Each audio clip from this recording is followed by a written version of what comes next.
Okay, आज हम लोग आफ्टर बोयर एटॉमिक मॉडल जो consequences of Boyer atomic model या Boyer theory of hydrogen atom है उनको स्टडी करने जा रहे हैं, जो कि तीन मेन रिजल्ट्स थे: radius of quantized orbit, energy of quantized orbit and emission of spectral line by an atom, by an hydrogen atom.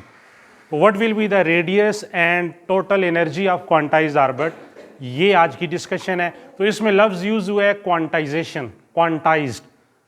पहले भी मैं कई दफ़ा बता चुका हूँ, मैं दोबारा हल्का सा रिपीट करता हूँ कि क्वांटाइज्ड वैल्यू क्या होती हैं. Those physical quantities whose set of values possesses certain discrete values are called quantized value, and this process is called quantization. For example, total charge on an atom, किसी भी atom पे जो total charge होता है वो हम लेते हैं integral multiple of single quantum of charge E, capital Q is equal to NE. यानी मिनिमम चार्ज किसी एटम पे जो होता है वो होता है एन इलेक्ट्रॉनिक चार्ज, उसको स्मॉल ई से रिप्रेजेंट करते हैं. तो अब जो टोटल चार्ज होगा वो या होगा 2E, 3E, 4E, 5E up to so on. यानी ऐसा नहीं है कि 1.1E, 1.2E, 1.3E, इसे कहते हैं कॉन्टिन्यूस पैटर्न. तो किसी फिजिकल क्वांटिटीज की सेट ऑफ वैल्यूज के अंदर अगर डिसकंटिन्यूटी आए, कॉन्टिन्यूस पैटर्न ना हो, तो उन्हें हम कहते हैं ये क्वांटाइज्ड वैल्यूज हैं. एक फिक्स्ड वैल्यू है 1E, 2E, 3E, 4E up to so on n times E. तो इलेक्ट्रिक चार्ज हो गया, टोटल एनर्जी हो गई. हाइड्रोजन एटॉमिक मॉडल के अंदर जो nth ऑर्बिट में हम टोटल एनर्जी इलेक्ट्रॉन की कैलकुलेट करेंगे, ये भी क्वांटाइज्ड होती है. स्टेशनरी वेव्स की फ्रीक्वेंसी जो है वो भी क्वांटाइज थी. तो ये कुछ एग्जांपल्स हैं क्वांटाइजेशन की. तो लेट्स स्टार्ट के radius of nth orbit Boyer ने कैसे कैलकुलेट किया अपने पास्टुलेट को यूटिलाइज करते हुए. Let us assume that an electron, the single electron of hydrogen atom, revolves around the nucleus under the influence of Coulombic force of attraction between electron and nucleus. कि जब hydrogen atom का electron, single electron nucleus के बाहर revolve करता है तो इसके ऊपर सेंट्रीपिटल फोर्स एक्ट होती है. अब ये जो सेंट्रीपिटल फोर्स है ये कौन सी चीज़ प्रोवाइड कर रही है? न्यूक्लियस और इलेक्ट्रॉन के दरमियान जो कोलम्बिक फोर्स है, कूलम फोर्स ऑफ अट्रैक्शन या इलेक्ट्रोस्टैटिक फोर्स ऑफ अट्रैक्शन, ये नेसेसरी सेंट्रीपिटल फोर्स प्रोवाइड करती है और इलेक्ट्रॉन ऑर्बिट में रिवॉल्व करता है. हम एज्यूम करते हैं कि ये इलेक्ट्रॉन कौन से ऑर्बिट में है? nth ऑर्बिट में है. क्योंकि मैं first Bohr radius, second, third, fourth ये कैलकुलेट करूंगा तो मेरी अजम्पशन ये है कि ये इस वक्त किस ऑर्बिट में रिवॉल्व कर रहा है? nth ऑर्बिट में. तो इसलिए इलेक्ट्रॉन का न्यूक्लियस से जो मैंने डिस्टेंस लिया है वो क्या है? Rn. बेस में n डालेंगे तो इससे मुराद होगा रेडियस ऑफ nth ऑर्बिट. और जो फोर्स होगी इलेक्ट्रोस्टैटिक फोर्स, उसकी डायरेक्शन किधर होगी? Towards nucleus. इसको रिप्रेजेंट किया गया है f ऑफ E से. और ये फोर्स क्या प्रोवाइड करेगी? सेंट्रीपिटल फोर्स इलेक्ट्रॉन को, और इलेक्ट्रॉन सर्कल में रिवॉल्व करेगा. और इसकी स्पीड जो है, ऑर्बिटल स्पीड, ये nth ऑर्बिट में है तो इसको भी मैंने किससे नाम दे दिया है? Vn. क्लियर होगी बात ये? तो मैथमेटिकल स्टेप्स जो है वो कैसे होंगे? यहाँ से हम स्टार्ट लेंगे कि electrostatic force of attraction provided necessary centripetal force to electron, तो F of E is equal to F of C. यानी electrostatic force between electron and nucleus, ये क्या प्रोवाइड कर रही है? सेंट्रीपिटल फोर्स इलेक्ट्रॉन को. तो इलेक्ट्रोस्टैटिक फोर्स तो होती है कूलम लॉ के तहत, तो जो दें Q1 Q2 by R square, और centripetal force mv square by R. V के नीचे भी बेस में n लिख दिया और R के नीचे भी nth ऑर्बिट की वजह से. अब Q1 यहां पर क्या चीज है? Charge of nucleus. तो हाइड्रोजन एटम के न्यूक्लियस में सिंगल प्रोटॉन है, तो Q1 जो प्रोटॉन का चार्ज होगा वो न्यूमेरिकली स्मॉल e के इक्वल लिया जाएगा. क्लियर होगी बात ये? और Q2 क्या होगा? इलेक्ट्रॉन का चार्ज, और इलेक्ट्रॉन का चार्ज भी क्या होगा? स्मॉल e, क्योंकि both charges are same in magnitude. दोनों चार्जेस मैग्नीट्यूड में क्या होंगे? सेम. ये याद रख लो, मैग्नीट्यूड फॉर्म है कूलम फोर्स की. तो Q1 की जगह भी E, Q2 की जगह भी E, तो क्या हो जाएगा? KE square divided by Rn, mvn square divided by Rn. अब ये Rn स्क्वायर था, एक Rn इस स्क्वायर से कैंसिल होगा तो नीचे क्या रह जाएगा? Rn. तो mv स्क्वायर, इस वाला Rn कैंसिल हो जाएगा. अब हम बोयर का सेकंड पोस्टुलेट यूज करेंगे जिसमें उसने कहा था कि only those orbit are allowed for which angular momentum is equal to integral multiple of h over 2 pi M V R N H over 2 pi. तो यहां से वी एन की वैल्यू निकाल दें, m और आर एन राइट साइड पे जाके नीचे डिवाइड हो गया, तो आपके पास वी एन की वैल्यू एन एच 2 पाई, m और आर एन ये डिवाइड हो गया। This is your equation number 2। अब इक्वेशन 2 से ये वी एन की वैल्यू इधर 1 में डाल दें, ये जो वी एन स्केयर है ना, तो इस वी एन की वैल्यू का स्केयर लेना है। तो आपके पास नेक्स्ट रिजल्ट क्या बनेगा, लेफ्ट साइड पे उसी तरह के square over are N equal to M by रहेगा वी एन स्केयर। तो वी एन क्या है, ये इक्वेशन 2 को देखें, जब मैं स्केयर लूंगा तो न्यूमरेटर में एन स्केयर एच स्केयर और डिनोमिनेटर में 2 का स्केयर 4, पाई का स्केयर पाई स्केयर, इसी तरह M square R N square. Clear होगी बात ये। अच्छा, अब इसमें ये वाला m इस m के स्केयर से कैंसिल होगा, तो नीचे डिनोमिनेटर में अकेला m रह गया। तो नेक्स्ट स्टेप क्या आएगा, left side as it is चलेगी, k e square over are n, n square h square 4 pi square m r N square. अब यहां पर दोबारा तो जैसे देखें, ये जो राइट साइड पे डिनोमिनेटर में आर एन है, हमने आर एन फाइंड करना है, radius of nth orbit, quantized orbit, ये हमारी मंजिल है, ऑब्जेक्टिव हमारा ये है। तो इस डिनोमिनेटर वाले आर एन स्क्वायर को दूसरी तरफ ले जाएं तो वो न्यूमरेटर में चला जाएगा, ठीक है, ये इस तरफ आके स्क्वायर हो गया। और लेफ्ट साइड पे जो के ई स्क्वायर था ये राइट साइड पे आएगा तो ये डिवाइड हो जाएगा डिनोमिनेटर में। क्लियर होगी बात ये। तो इस तरह N square H square 4 pi square M उसी तरह, और ये के ई स्क्वायर इधर आ गया और ये आर एन स्क्वायर उस तरफ चला गया। ये सिंपलेस्ट कैलकुलेशन मैंने की हुई है। तो नीचे वाला आर एन ऊपर वाले आर एन स्क्वायर से कैंसिल हुआ, तो आपके पास क्या आ जाएगा, r n n square H square 4 pi square k m e square. इसको इक्वेशन ए कह दे। This is the final relation of radius of nth orbit for electron revolving around the nucleus. अब इस रिलेशन को जरा गौर से देखें। n principal quantum number है जो चेंज हो रहा है, n equal to 1 first shell, 2 second shell, n equal to 3 third shell. बाकी जितनी वैल्यूज हैं वो कांस्टेंट है। देखें h प्लैंक कांस्टेंट 4 और पाई भी constant 3.14, k Coulomb constant 9 multiply 10 power 9, E M आगे मास ऑफ इलेक्ट्रॉन वो भी constant, E charge of electron और प्रोटॉन क्योंकि स्क्वायर है वो भी कांस्टेंट। तो ये तमाम जो वैल्यूज कांस्टेंट है मैं इनको सेपरेट एक नंबर दे देता हूं कि H square 4 pi square k m e square, इसको आर नॉट कह देता हूं और वैल्यूज डालता हूं इनकी, तो मुझे एक नंबर मिलता है 0.53 10 power minus 10 metre. 10 power minus 10 को कहती हैं एंगस्ट्रॉम। तो R N is equal to ये जो नंबर था आर नॉट और आगे क्या आ रहा है एन स्क्वायर, क्योंकि एन तो एज इट इज रहेगा, तो आर नॉट एन स्क्वायर और आर नॉट की वैल्यू है 0.53 एंगस्ट्रॉम, तो 0.53 एंगस्ट्रॉम इंटू एन स्क्वायर। तो यहाँ ये जो इक्वेशन 3 है इससे हम लोग साइज ऑफ हाइड्रोजन एटम एक तो ये कैलकुलेट कर सकते हैं, first Bohr radius, second Bohr radius, third Bohr radius. कैसे कैलकुलेट होगा, अगर एन को 1 पुट करें तो एन को 1 पुट करें तो R1 क्या आ जाएगा R not which is equal to 0.53 angstrom. This is called first Bohr radius. What is first Bohr radius, R not, वो जो कांस्टेंट नंबर था।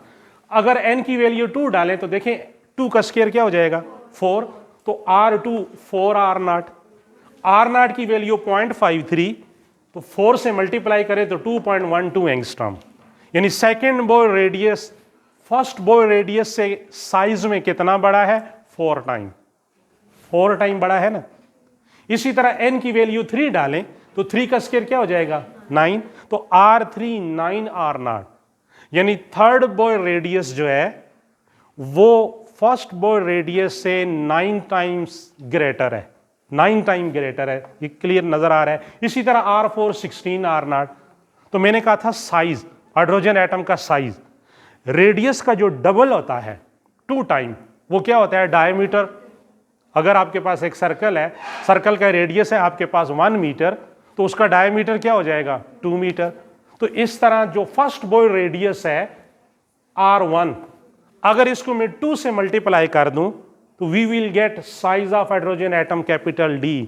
तो तो 2r1, तो r1 आपके पास क्या था r0, तो r0 या 2r1 या 2r0, ये इस तरह एमसीक्यूज आपको आ सकते हैं, 2r1 या 2r0, क्योंकि r1 और r0 आपस में सेम है। तो r0 की वैल्यू डालें 0.53, इसको 2 से मल्टीप्लाई करें 1.06 एंगस्ट्रॉम, यानी ऑलमोस्ट 1 एंगस्ट्रॉम। तो एंगस्ट्रॉम क्या होता है? 10⁻10 मीटर। तो आपने पढ़ा हुआ है size of an atom, atom का साइज क्या है? 10⁻10 मीटर। तो देखें बोयर थ्योरी फर्स्ट रिजल्ट में सक्सेसफुली क्या बता रही है? Size of an atom.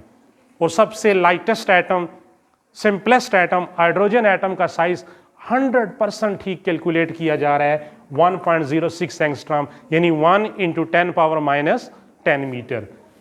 Clear होगी बात ये? अब ये जो डिफरेंट रेडियाई मैंने निकाले हैं, बाज़ औक़ात एमसीक्यूज में इनकी रेशो पूछी जाती है, ratio of second to first Bohr radius. तो ज़रा गौर से देखें, the ratio of second to first Bohr radius, second Bohr radius क्या था? r2, तो ये किसके इक्वल आ रहा है? 4r0। और फर्स्ट बॉय रेडियस r1, तो r2 divided by r1, r2 की वैल्यू 4r0, r1 की r0, तो r0 से कैंसिल, 4/1, तो क्या पता चला? 4:1। तो second to first Bohr radius की जो रेशो आ रही है 4:1। इसी तरह third to first Bohr radius की रेशो, तो r3 9r0, r1 r0, r0 से कैंसिल, 9/1, 9:1। इसी तरह अगर आपसे कोई पूछे कि third to two Bohr radius की रेशो क्या आती है, थर्ड रेडियस और सेकंड की, देखें third 9r0, second 4r0, r0 हमेशा कैंसिल होगा। तो जो ग्रेटर नंबर है ऊपर है, अगर r3 उसने पूछा है थर्ड और सेकंड की तो 9:4, अगर वो पूछता है कि 4 और थर्ड की तो 16:9, अगर वो पूछते हैं थर्ड और 4 की तो 9:16, 9:16। Is it clear? तो यहां पर हमने क्या सीखा कि जो फर्स्ट बॉय रेडियस था वो r0 था, r0 या r1। Second Bohr radius first Bohr radius के 4 टाइम है, और थर्ड जो है उसके 9 टाइम है। तो ये कंटिन्यूस वैल्यू है या डिस्क्रीट वैल्यू है? डिस्क्रीट वैल्यू है। कंटिन्यूस वैल्यू ये होती कि आपके पास r1 0.53 है, फिर नेक्स्ट क्या आता? 0.54, 0.55, 0.56, 0.57, 0.59, फिर आगे क्या बन जाता? 0.6, फिर 0.61, 0.62। ऐसा नहीं है, सर्टन डिस्क्रीट वैल्यूज आ रही हैं। These set of discrete values of Boy radii indicates that Boy radius obeys quantization principle। ये quantization principle को क्या करता है? obey करता है। Let's move towards second result, energy of electron in nth orbit, the total energy of electron in nth orbit। आप जब भी किसी भी फॉर्म ऑफ एनर्जी को जब डिफाइन करते हो, लेट्स सपोज ये मटेरियल पार्टिकल है, मार्कर है, मैं इसको ऊपर फेंकता हूँ, ये सर्टन हाइट पे जाता है, तो मैं आपसे पूछता हूँ what is the total energy carried by this material particle, तो आप कहोगे sum of their kinetic energy and potential energy. लेकिन याद रख लो ये मैकेनिकल एनर्जी होगी, mechanical kinetic energy and mechanical potential energy gravitational field में। तो ये जो पोटेंशियल एनर्जी होगी ये ग्रेविटेशनल पोटेंशियल एनर्जी होगी, जिसको आप लोग mgh लेते हो। लेकिन यहां पर जब इलेक्ट्रॉन न्यूक्लियस के बाहर ऑर्बिट में रिवॉल्व करता है तो इसके पास जो टोटल एनर्जी होगी वही sum of kinetic and potential, kinetic energy plus potential energy का sum. But here we treated potential energy as an electrostatic potential energy, electrical potential energy. इसी तरह अगर आपके पास एक स्प्रिंग है, उसके एंड पॉइंट पे एक मास अटैच है और आप उस मास को आप एक्सटेंड करते हो, यानी मीन से एक्सट्रीम पोजीशन तक ले जाते हो, आप इसको mass spring system harmonic oscillator बोला जाता है। तो उसकी टोटल एनर्जी जो होगी वो क्या होगी? काइनेटिक प्लस पोटेंशियल, लेकिन that potential is treated as elastic potential energy. इसी तरह मैग्नेटिक फील्ड में मैग्नेटो पोटेंशियल एनर्जी। तो पता ये चला पोटेंशियल एनर्जी की डिफरेंट कैटेगरीज हैं। ये टॉपिक इस डिस्कशन से सूट नहीं करता, सिर्फ आपको यहाँ पर हाईलाइट करने के लिए इस पॉइंट को कि हम ऑर्बिट में जब हाइड्रोजन एटम का इलेक्ट्रॉन रिवॉल्व करता है उसकी टोटल एनर्जी कैलकुलेट करेंगे। काइनेटिक एनर्जी तो उसकी मोशन की वजह से होगी ½ mv², लेकिन पोटेंशियल एनर्जी कौन सी होगी? इलेक्ट्रोस्टैटिक पोटेंशियल एनर्जी और इलेक्ट्रिकल पोटेंशियल एनर्जी। तो टोटल एनर्जी यहाँ पर देखें, टोटल एनर्जी क्या आ गई? Kinetic plus potential energy. Kinetic energy ½ mv², equation number 5। Clear होगी बात ये। अब v की वैल्यू या mv² की वैल्यू, जिस तरह रेडियस के रिजल्ट में कूलम फोर्स, सेंट्रीपिटल फोर्स और इलेक्ट्रोस्टैटिक फोर्स को क्या करें? कंपेयर करें। सेंट्रीपिटल फोर्स mv²/r और इलेक्ट्रोस्टैटिक फोर्स ke²/rn। ये सबसे आसान और सिंपल मेथड। देखिए काइनेटिक एनर्जी में ½ mv² है, तो यहां पर देखें मैंने जब सेंट्रीपिटल फोर्स को ओपन किया mv²/rn, ये नीचे वाला r अगर उधर ले जाएं तो मुझे mv² की वैल्यू मिल जाएगी ना। और ये काइनेटिक एनर्जी में देखें ये है, तो इस पूरे फिगर की वैल्यूज हम कैलकुलेट कर लेते हैं। तो rn को उस तरफ ले जाएं, जब ये राइट साइड पे आएगा तो ये वाला rn और डिनोमिनेटर वाला rn कैंसिल हो जाएगा, तो आपके पास क्या रह जाएगा? mv² ke²/r। और ये देखें काइनेटिक एनर्जी में mv² मौजूद है ना, तो इसको एक नंबर 6 कह दें और ये वैल्यू यूजिंग 6 and 5, तो काइनेटिक एनर्जी क्या हो जाएगी? देखें ½ mv², तो ½ उसी तरह रहेगा और mv² की जगह ये पूरा नंबर आ जाएगा और ये नंबर क्या आ जाएगा? ke²/rn। तो दिस इज योर इक्वेशन 7। तो एक सिंगल स्टेप से हमने काइनेटिक एनर्जी फाइंड कर ली। फिर देखें काइनेटिक एनर्जी को ओपन करें ½ mv², फिर आपने सेंट्रीपिटल फोर्स और इलेक्ट्रोस्टैटिक फोर्स को कंपेयर करना है। सेंट्रीपिटल फोर्स mv²/r और इलेक्ट्रोस्टैटिक फोर्स ke²/r², वही kq1 q2/r²। rn को उस तरफ ले जाए, ये rn जब इस तरफ आके मल्टीप्लाई होगा तो नीचे वाले rn को कैंसिल कर लेगा, तो इस तरफ राइट साइड अकेला r रह गया और लेफ्ट साइड पे mv², और ये mv² काइनेटिक एनर्जी में मौजूद है, तो इसकी जगह ये वैल्यू इधर इक्वेशन 5 में डाल दें तो आपके पास ये टर्म आ जाती है। क्लियर होगी बात ये। अब पोटेंशियल एनर्जी की तरफ आती हैं।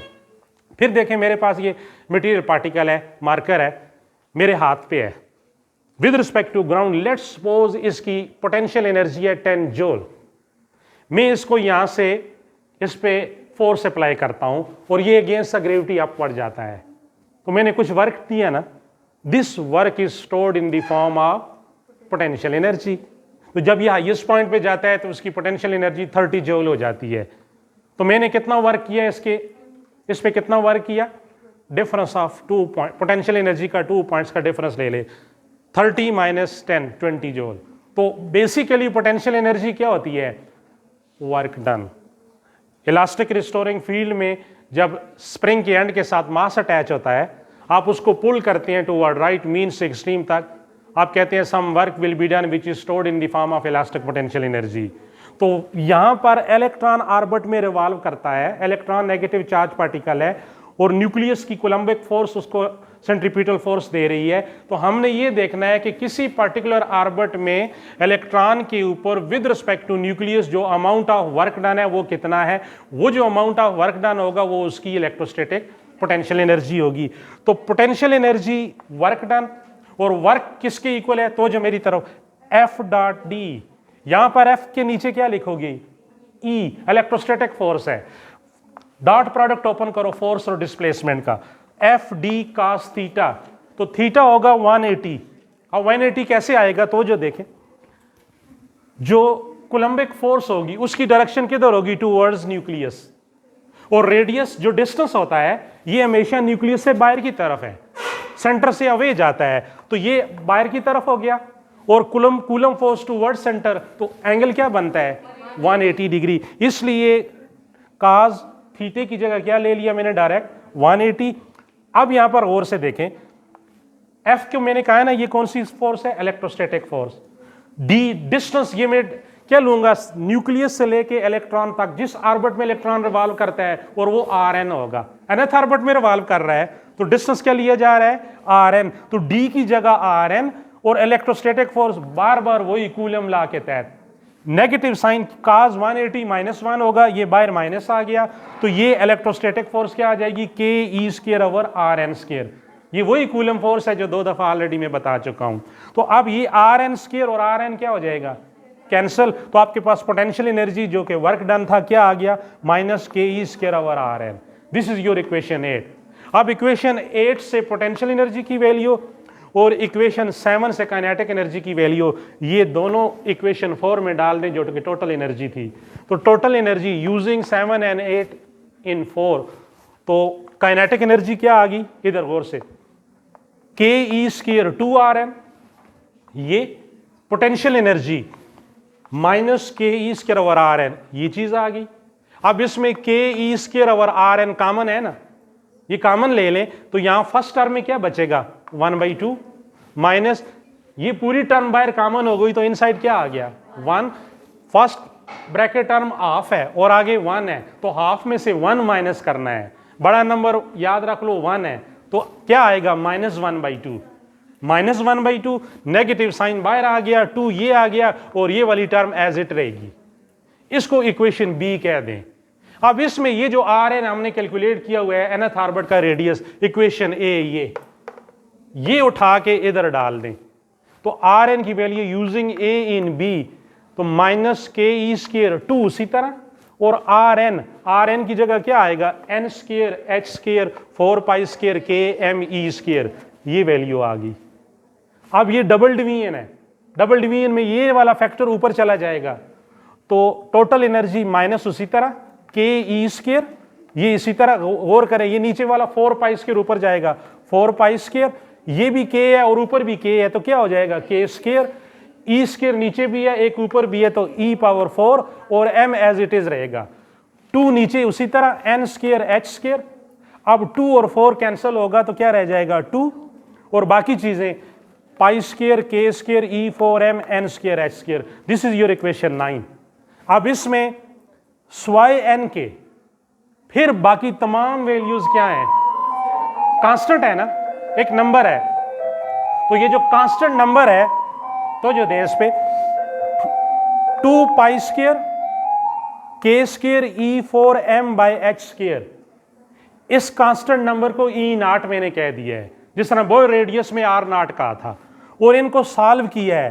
पाई की वैल्यू 3.14, के की value 9 multiply by 10 power 9, charge of electron 1.6 10 power -19, mass of electron 9.11 10 power -27, 6.64 10 power -34, Planck constant, तो मुझे आंसर मिला 2.18 10 power -18 joule. Joule classical unit है एनर्जी के लिए। एलिमेंट्री पार्टिकल या सब एटॉमिक लेवल पे एनर्जी का यूनिट होता है इलेक्ट्रॉन वोल्ट। तो जूल और इलेक्ट्रॉन वोल्ट का एक रिलेशन है। 1.6 10 पावर -19 पे इस नंबर को डिवाइड करो, तो जब डिवाइड करोगे तो आपको रिजल्ट मिलेगा 13.6 इलेक्ट्रॉन वोल्ट। तो इस तरह total energy for nth orbit minus E not by N square, E not का आंसर क्या आ गया 13.6 electron volt divided by N square. इसको इक्वेशन सी थोड़ी देर के लिए कहें। अब अगर एन की वैल्यू डालते रहे एन इक्वल टू 1, तो आपको फर्स्ट ऑर्बिट में टोटल एनर्जी ऑफ इलेक्ट्रॉन मिल जाएगी, जिसको ग्राउंड स्टेट एनर्जी भी कहते हैं। n2 डालें तो सेकेंड ऑर्बिट में इलेक्ट्रॉन की टोटल एनर्जी, n3 4, तो क्या वैल्यूज आती है जरा गौर करो।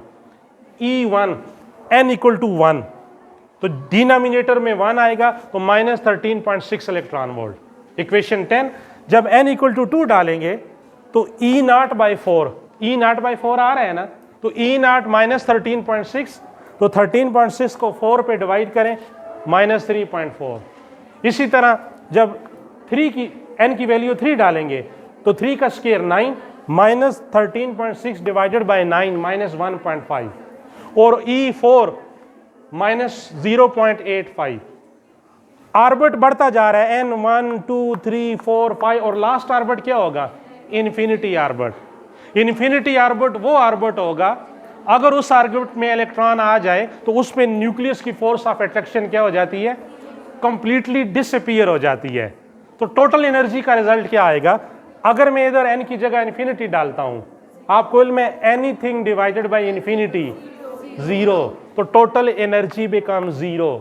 तो यहाँ एक बहुत ही इंपॉर्टेंट लॉजिकल डिस्कशन है, हम नेक्स्ट लेक्चर में करेंगे। सिर्फ जाते जाते ये सुने कि जूं जूं ऑर्बिट बढ़ता जा रहा है, हम न्यूक्लियस से अवे होते जा रहे हैं, total energy associated with electron increase हो रही है, डिक्रीज हो रही है।